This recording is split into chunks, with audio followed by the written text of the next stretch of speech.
अस्सलाम वालेकुम। कैसे हो? अच्छे हैं? मैं अच्छा हूँ। उम्मीद करता हूँ कि आप लोग भी अच्छे और मज़े में खैरियत से होंगे। कुछ दिन से वीडियो नहीं बना पा रहा हूँ, थोड़ा सा मशगूली की वजह से, लेकिन बहुत परेशान भी हूँ और दुख भी है, बहुत सारी पीड़ा भी है। सबसे बड़ा दुख तो इस बात का है कि जब भी हमारे देश में चुनाव आने लगता है, ख़ास तौर से यूपी का चुनाव, तो भाजपा वाले आतंकवाद की हद कर देते हैं। और चूँकि यूपी तो, उत्तर प्रदेश तो राम राज्य घोषित किया हुआ है, तो हम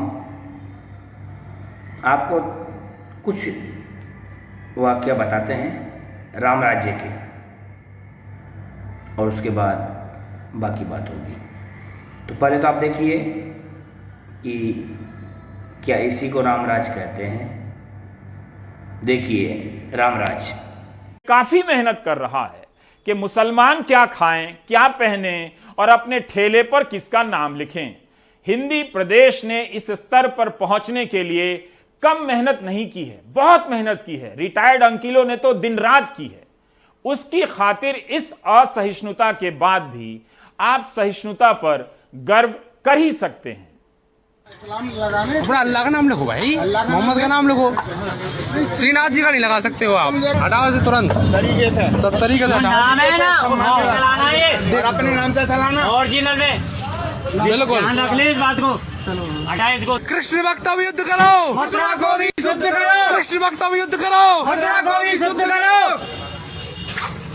इसको हटा और अपने नाम से जो लगाना है अपने नाम से लगा, कोई ऐतराज नहीं है।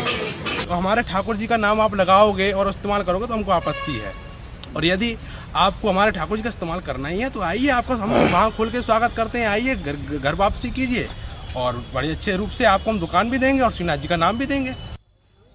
ठेले वाले ने हिंदू मुस्लिम का झगड़ा खत्म करने को अब अपने ठेले का नाम अमेरिकन डोसा कॉर्नर लिख लिया है। उसे यकीन है कि अमेरिका उसका बोर्ड नहीं तोड़ेगा, लेकिन काश तोड़ने वालों ने गीता पढ़ी होती तो वे ऐसा हमारे गांव में से कमा के कैसे ले जाते? मकला का जिसने पिज्जा रहा था मुसलमान, और राम राम बोलने में क्या है? जय श्री राम बोल, जय श्री राम बोल, जय श्री राम, जय श्री राम, जय श्री राम बोल, जय श्री राम बोलने में क्या है? बोलना पड़ेगा। तूने हमारे गांव में किसको पिज्जा तक दी? तूने गांव में कुछ नहीं की। बोल जय श्री राम, जय श्री राम बोल, जय श्री राम, जय श्री राम। मेरी बात सुन, जय श्री राम, मेरी बात सुन। हिंदू संगठन बोल जय श्री राम बोल। आज वो दो लड़के उनको वहाँ सेकली गांव में मिले और बोले कि तू यहाँ धंधा नहीं करेगा, तू यहाँ से भाग। उसके बाद उसका कबाड़ा जो कुछ थोड़ा बहुत था वो गाड़ी में से गिरा दिया।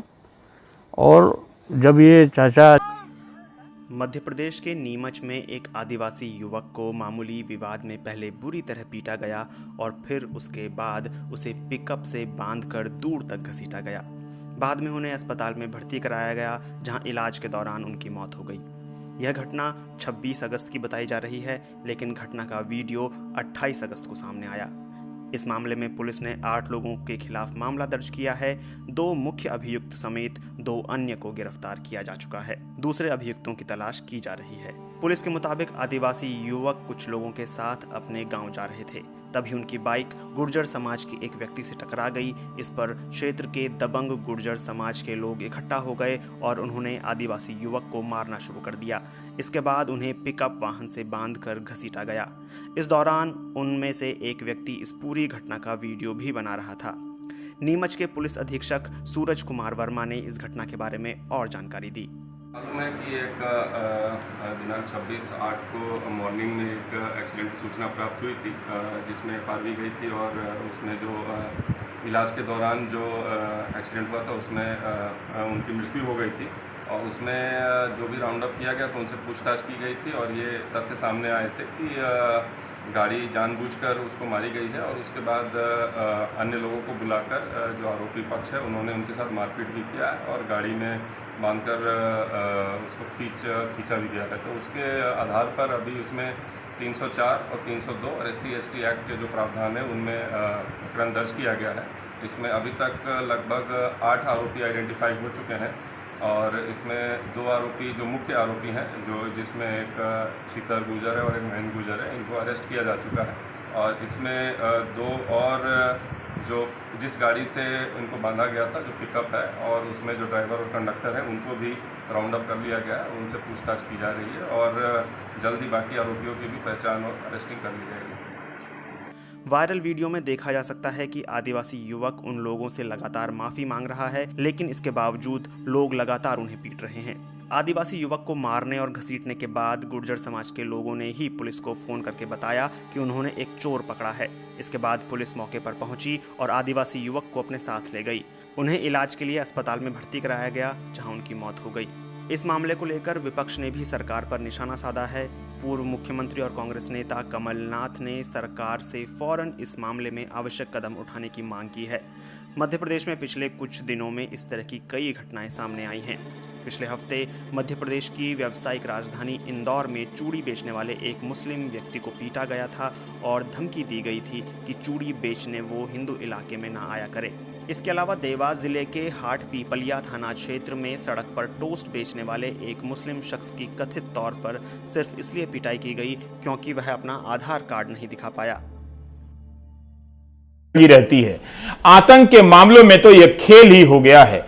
कई ऐसे मामले पेश किए जा सकते हैं जिसमें पुलिस ने असली आतंकवादी को कभी नहीं पकड़ा, लेकिन तरह तरह की थ्योरी की सप्लाई कर मीडिया के जरिए किसी बेकसूर को आतंकवादी बना दिया। 26 अगस्त के प्राइम टाइम में हमने जोशी जोसेफ की किताब द साइलेंट कू का जिक्र किया था। इस किताब में जोशी बता रहे हैं कि देश भर में फैले गैर सैनिक तंत्र के भीतर किस तरह की क्रूरता हो रही है। अपने पॉलिटिकल मास्टर और मीडिया को खुश करने के लिए कितनी आसानी से किसी बेगुनाह को आतंकवादी बताकर 3rd डिग्री टॉर्चर दिया जाता है। इस किताब में कई पुलिस अफसरों के नाम हैं जिन्हें मीडिया अक्सर जेंटलमैन और सुपर कॉप की उपाधि से आपके बीच में हीरो बनाता है। मीडिया के ये हीरो अफसर किसी बेकसूर को टॉर्चर देने के मामले में हर डिग्री से ऊपर हैं। भारत पुस्तक भंडार से हिंदी में छपी बाइज्जत बरी नाम की किताब में पत्रकार मनीषा भल्ला और डॉक्टर अलीमुल्लाह खान ने मोहम्मद हुसैन फाजली, रहमाना यूसुफ फारूकी, सैयद वासिफ हैदर, मुमताज अहमद, अब्दुल मुबिन की कहानियों को दर्ज किया है, जिन्हें पुलिस ने यातनाएं दी, मीडिया के जरिए दुनिया के सामने आतंकवादी बता दिया और फिर इनके और इनके परिवार के शरीर और जहन पर गहरे दाग छोड़ दिए।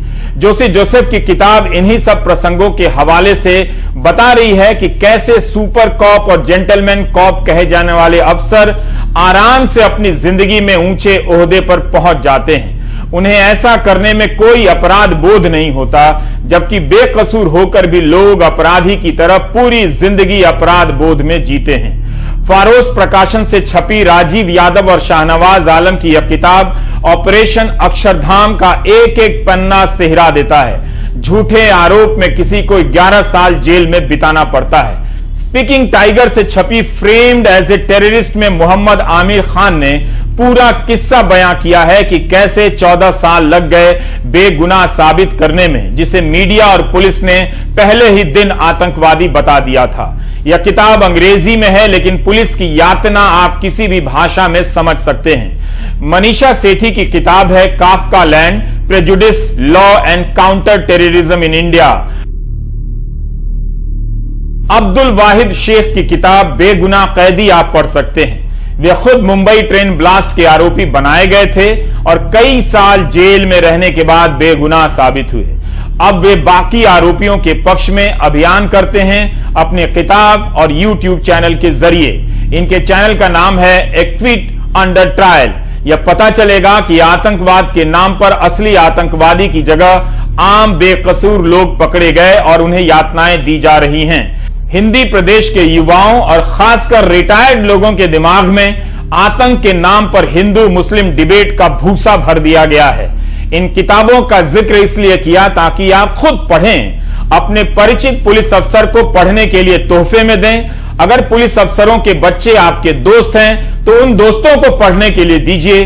अगर पुलिस अफसर के बच्चे ये किताब पढ़ें तो अपने सुपर कॉप डैड, बाबूजी नहीं, सुपर कॉप डैड से जरूर पूछें कि आपने अपने करियर में कितनों को फंसाया है, कितनों को टॉर्चर किया है। ये एक या दो घटनाएं नहीं हैं, बल्कि पूरा पैटर्न है और इसके शिकार आतंक के नाम पर मुसलमान ही नहीं, तमाम आम नागरिक हैं जिन्हें आप हिंदू, दलित, सवर्ण, पिछड़ा और आदिवासी कहते हैं।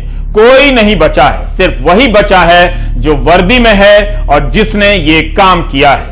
किताबों का जिक्र इसलिए भी किया कि पुलिस की यातना और दुस्साहस को आप एक दो लाइन की टिप्पणी से नहीं जान सकते, पढ़ना पड़ेगा और जानने के लिए मेहनत करनी होगी। तभी आप समझ सकेंगे कि सिनेमा जिस पुलिस अफसर की बुरी कल्पना को गढ़ता है, असली पुलिस के ये कारनामे उस बुरी कल्पना से भी बदतर हैं। फिल्मों में पुलिस का किरदार जिसे आतंकवादी समझकर पकड़ रहा होता है, असली जीवन में पुलिस को असली आतंकवादी की भनक तक नहीं होती और किसी बेकसूर को आतंकवादी बताकर एनकाउंटर कर रहा होता है। जोशी जोसेफ, मनीषा भल्ला, अलीमुल्ला खान की किताबें यही सवाल उठाती हैं। जिन पुलिस अफसरों को सजा मिलनी चाहिए, उन्हें प्रमोशन मिल जाता है। यह खेल धर्म के नाम से निकलकर जाति की सुरंग में भी खेला जाता है। तमिलनाडु के तूतीकोरिन कांड को भुला दिया गया, मामूली बात थी। मोबाइल फोन बेचने वाले जयराज की इंस्पेक्टर बालाकृष्णन से बहस हो गई। बालाकृष्णन और उसके साथी 58 साल के जयराज और उनके बेटे बेनिक्स को उल्टा कर, नंगा कर मारने लग जाते हैं। थाने में रात भर मारते हैं। 3 दिनों के बाद बेटे और बाप की मौत हो जाती है। हमने पूरी कहानी का 1% से भी कम बताया है। 29 जून 2020 के प्राइम टाइम में आप पूरी घटना के बारे में जान सकते हैं, YouTube पर मौजूद है। जब आप सिस्टम को एक नागरिक की नजर से देखेंगे, झांक कर देखेंगे, तो पता चलेगा कि यह कितना भयावह है। हर जाति धर्म के गरीब लोग इसकी चपेट में हैं। चीफ जस्टिस एनवी रमना यही बात कह रहे हैं। पिछले कई सालों में ऐसी कई किताबें, ऐसे कई डॉक्यूमेंट सामने आए हैं जो कि खुलासा करते हैं कि किस तरह से पुलिस फोर्सेस, पुलिस अलग अलग एजेंसीज ने, चाहे वो महाराष्ट्र की ATS हो, चाहे दिल्ली की स्पेशल सेल हो, चाहे यूपी की STF हो, किस तरह से उन्होंने निर्दोषों को फर्जी मामलों में फंसाया। मीडिया में लगातार इस तरह की खबरें आती रहती हैं, अभी भी फ्रंट पेज पे छपती रहती हैं, अभी भी कई चैनल्स उसको ब्रेकिंग न्यूज करके चलाते रहते हैं। लेकिन इसकी सबसे बड़ी वजह यह है कि किसी की कोई जवाबदेही नहीं है। कभी आज तक हमने नहीं सुना कि किसी पुलिस अफसर को या किसी मीडिया कर्मी को या किसी न्यूज चैनल के मालिक को या सीनियर एडिटर को के ऊपर कभी कोई कार्रवाई हुई हो निर्दोष लोगों को फंसाने में या उनके बारे में फर्जी खबरें चलाने में। तो जवाबदेही जब तक नहीं होगी तब तक हम नहीं देख पाएंगे इस तरह का कोई चेंज या कोई बायस में सुधार। पहली बात तो ये। दूसरी बात है कि मैकेनिज्म ही नहीं है कोई इसको एड्रेस करने के लिए। अगर आप देखें तो अगर निर्दोष लोग छूट के आते हैं तो उनके पास तो ऐसा नहीं है कि पुलिस महकमा अपने आप खुद ब खुद कोई कदम उठाएगा जैसा कई देशों में होता है।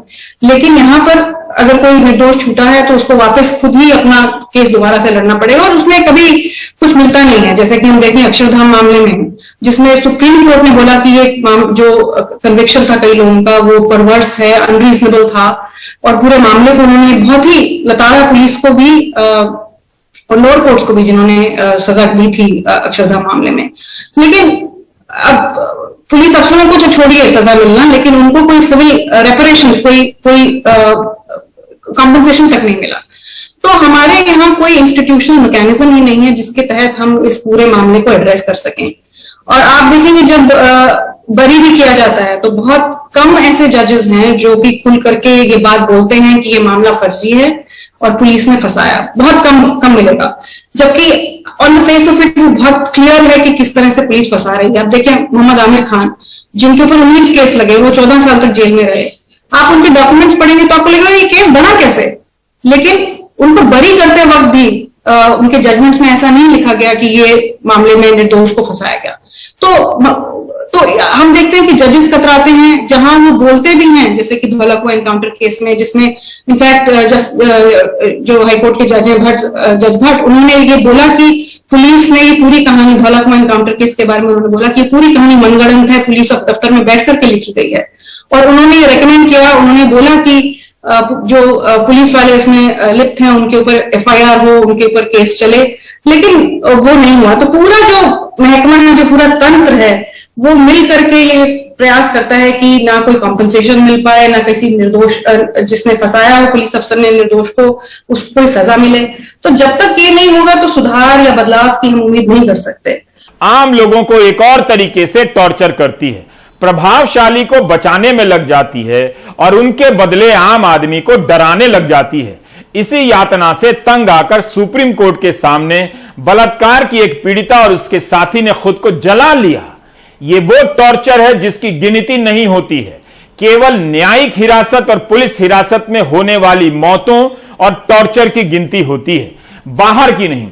इसी मॉनसून सत्र में कांग्रेस सांसद कार्ति चिदंबरम ने लोकसभा में सवाल पूछा कि क्या पुलिस कस्टडी में मौत और प्रताड़ना में तेजी से बढ़ोतरी हुई है। 3 अगस्त 2021 को जवाब देते हुए गृह राज्य मंत्री नित्यानंद राय ने कहा, राष्ट्रीय मानवाधिकार आयोग के अनुसार पिछले 3 वर्षों में भारत के अलग अलग हिस्सों में 348 लोगों की पुलिस हिरासत में मौत हुई है और 1189 लोगों के साथ पुलिस हिरासत के दौरान प्रताड़ना हुई है, टॉर्चर। बीजेपी सांसद अर्जुन लाल मीणा के सवाल के जवाब में 27 जुलाई को गृह राज्य मंत्री ने बताया कि पिछले 3 वर्षों में न्यायिक हिरासत में 5221 मौतें हुई हैं। न्यायिक हिरासत में होने वाली मौतों की संख्या 5000 से अधिक है। जवाबदेही को लेकर पुलिस के भीतर पारदर्शी व्यवस्था नहीं बन पाई। ऊपर से आदेश आता है तो दंगों का मुकदमा हो जाता है, ऊपर से आदेश आता है तो मुकदमा वापस हो जाता है। बड़े पुलिस अफसर बच जाते हैं, सजा होती भी है तो निचले स्तर के पुलिस कर्मियों को। इलाहाबाद हाईकोर्ट ने ऐसे ही एक मामले में सिपाही को जमानत देने से इनकार कर दिया और कहा कि हिरासत में हिंसा, यातना और मौत किसी भी सभ्य समाज के लिए चिंता के विषय होने चाहिए। ट्विटर से वीडियो क्लिप लेकर यूएपीए की धाराएं लगाई जा रही हैं। 2016 से 19 के बीच यूएपीए के 2% मामलों में ही सजा हुई, जबकि 2019 में यूएपीए के तहत 1948 लोग गिरफ्तार किए गए। 2015 से 19 के बीच यूएपीए के तहत गिरफ्तारियों में 73% की वृद्धि हुई, सजा 2% मामलों में भी नहीं हुई। गोदी मीडिया और सोशल मीडिया के माहौल के अनुसार एफआईआर हो रही है। जुलाई महीने में सुप्रीम कोर्ट के chief justice NV Ramana, justice AS Bopanna और जस्टिस ऋषिकेश रॉय ने साफ साफ कहा कि मौलिक अधिकार और अभिव्यक्ति की स्वतंत्रता को कुचलने के लिए देशद्रोह की धारा 124A का इस्तेमाल हो रहा है। इसके बाद भी इन धाराओं के तहत मुकदमे दर्ज होने की खबरें आ रही हैं। सुप्रीम कोर्ट कह रहा है कि एक दूसरे को फंसाने के लिए इस धारा का इस्तेमाल हो रहा है। यह हमारी पुलिस और जांच एजेंसियों की विश्वसनीयता और उनका स्तर है। 25 अगस्त को चीफ जस्टिस ने ईडी और सीबीआई को भी नहीं बख्शा। कोर्ट ने इन एजेंसियों से कहा कि सांसद और विधायक के खिलाफ जो मामले हैं उन पर स्टेटस रिपोर्ट दी जाए। इन्होंने जमा नहीं की। कोर्ट को बताना पड़ रहा है कि हलफनामा मांगा गया है और उसकी जगह सूची दी जा रही है। चीफ जस्टिस ने कहा कि सीबीआई और ईडी मुकदमों की सुनवाई में देरी कर रही हैं। 15-20 साल से मुकदमे लंबित हैं। ईडी केवल संपत्ति जब्त कर रही है, चार्जशीट तक दाखिल नहीं कर रही, मामलों को लटकाकर रखती है। पुलिस से लेकर सीबीआई और ईडी सबकी हालत आपके सामने है। जहां चुनाव होते हैं वहां ईडी के छापे शुरू हो जाते हैं। तुरंत ही गोदी मीडिया लगाकर फैसला सुना दिया जाता है। कब तक पुलिस और जांच एजेंसियां इस तरह से बेकसूर लोगों को तबाह करती रहेंगी? इंडियन एक्सप्रेस की गुजरात से आई यह खबर तो शायद ही टीवी स्टूडियो तक कभी पहुंचे। नवसारी के चीखली में सुनील पवार और रवि यादव को गाड़ी चोरी के आरोप में गिरफ्तार किया गया। दोनों ने आत्महत्या कर ली ऐसा बताया गया, जबकि दोनों उस वक्त पुलिस की हिरासत में थे। पुलिस हिरासत में कोई कैसे आत्महत्या कर सकता है? डांग में इसे लेकर बहुत बड़ा प्रदर्शन हुआ, मामला आया गया रह गया, सब भूल गए। हाल ही में इलाहाबाद हाईकोर्ट ने राष्ट्रीय सुरक्षा कानून से जुड़े 90 से अधिक मामलों को खारिज किया है। एनएसए के जरिए खास धर्म के लोगों को टारगेट किया जा रहा है। ये तो आपने देखी राम राज्य की झलक कि बीजेपी का राम राज्य का क्या हाल है। अगर जो लोग उसको सही ठहराते हैं इन कारनामों को, हम इस बात की दुआ करेंगे कि ये कारनामे उनके भाई के साथ भी हो और यही कारनामे उनके बेटे के साथ भी हो। और उनके बाप के साथ भी हो, ताकि उनको मालूम पड़े कि दुनिया में इंसानियत बड़ी चीज़ होती है। जी हाँ।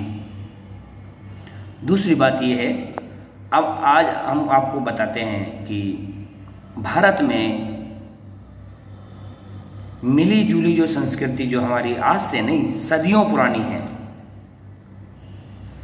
हम चूँकि इस वक्त जन्माष्टमी का पर्व गया है, इसके ऊपर इसी मौके पर सारे बवाल हुए हैं, तो जन्माष्टमी के बारे में आपको उन मौलाना और उन शायर और जो बड़े बड़े मुस्लिम हैं, लेकिन उन्होंने उनका क्या कथन है, क्या मानना है, और भारत के और वगैरह वगैरह जो इससे पहले जो संस्कृति थी हमारी मिली जुली बीजेपी आने से पहले, तो वो लोग क्या कहते थे पहले। आओ जानते हैं दूसरा पक्ष भी। सैयद इब्राहिम वृंदावन आता है और रसखान बन जाता है और कहता है कि मानुस हों तो वही रसखान, बसों ब्रज गोकुल गांव के ग्वारन, जो पशु हों तो कहाँ बस मेरो, चरों नित नंद की धेनु मंझारन। यानी अगर अगले जन्म में इंसान बने तो गोकुल के ग्वालों के बीच रहने को मिले, और अगर पशु बने तो नंद की गाय बन जाऊं। बिना शक्ल सूरत के खुदा की इबादत करने वाले कृष्ण के अकीदतमंद मुसलमानों की गिनती करना मुश्किल है। नज़ीर अकबराबादी लिखते हैं, दधी चोर गोपीनाथ बिहारी की बोलो जय, तुम भी नज़ीर किशन बिहारी की बोलो जय। मौलाना हसरत मोहानी लिखते हैं, हसरत की भी कबूल हो मथुरा में हाजिरी, सुनते हैं आशिकों पे तुम्हारा करम है खास। हफीज जालंधरी लिखते हैं, हाँ तेरी जुदाई मथुरा को ना भाई, जमुना का किनारा सुनसान है सारा, ए हिंद के राजा एक बार फिर आजा, दुख दर्द मिटा जा। निदा फाजली लिखते हैं, वृंदावन के कृष्ण कन्हैया अल्लाहू, बंसी राधा गीता गैया अल्लाहू। कैफी आजमी लिखते हैं, और फिर कृष्ण ने अर्जुन से कहा, न कोई भाई न बेटा न भतीजा न गुरु, एक ही शक्ल उभरती है हर आईने में, आत्मा मरती नहीं जिस्म बदल लेती है, जिस्म लेते हैं जन्म जिस्म फना होते हैं, और जो एक रोज़ फना होगा वो पैदा होगा। जावेद अख्तर लिखते हैं, वो कृष्ण कन्हैया मुरलीधर मनमोहन कान्ह मुरारी है, गोपाल मनोहर दुख भंजन घनश्याम अटल बनवारी है। और शकील बदायूनी मुगल आजम में लिखकर अमर हो जाते हैं कि मोहे पनघट पे नंदलाल छेड़ गए रे, मोरी नाजुक करैया मरोड़ गए रे। हम ब्रज के लोगों के लिए ब्रजभाषा काव्य की शानदार परंपरा में मुस्लिम भक्त कवियों का बहुत ऊंचा स्थान रहा है, और हमारे श्रेष्ठ कवियों ने यहाँ तक कहा, इन मुसलमान हरिजनन पे कोटे के हिंदू बारी है। कृष्ण दुनिया को जीवन का दर्शन भी देते हैं और मोक्ष का निमंत्रण भी। भगवान गीता के 18वें अध्याय के 66वें श्लोक में कहते हैं कि सर्वधर्मान परित्यज्य मामेकम शरणम व्रज, अहम त्वाम सर्व पापेभ्यो मोक्षयिष्यामि मा शुचा। तो ये किसी दल या किसी संगठन के लिए नहीं कहते, ये एक सार्वजनिक निमंत्रण है जो मथुरा के उस गरीब ठेले वाले के लिए भी है जो उनका नाम अपने ठेले पे लगा करके 4 पैसे कमा रहा था। दुनिया में गीता का उर्दू, फारसी, अरबी में तर्जुमा करने वालों में तमाम मौलाना, तमाम धर्मगुरु भी शामिल रहे हैं। इसलिए मथुरा के किसी ठेले वाले के बोर्ड से कृष्ण का नाम मिटाया जा सकता है, लेकिन साझी संस्कृति की विरासत से उसे मिटाना नामुमकिन है। मथुरा में सौरभ गौतम और लखनऊ में कैमरामैन राजेश गुप्ता के साथ कमाल खान, NDTV इंडिया। अगर आपको मेरी ये वीडियो अच्छी लगती है तो लाइक और शेयर ज़रूर करें, और हाँ, अगर आप पहली बार आए हैं तो चैनल को सब्सक्राइब करें। आप देख रहे थे मालूमात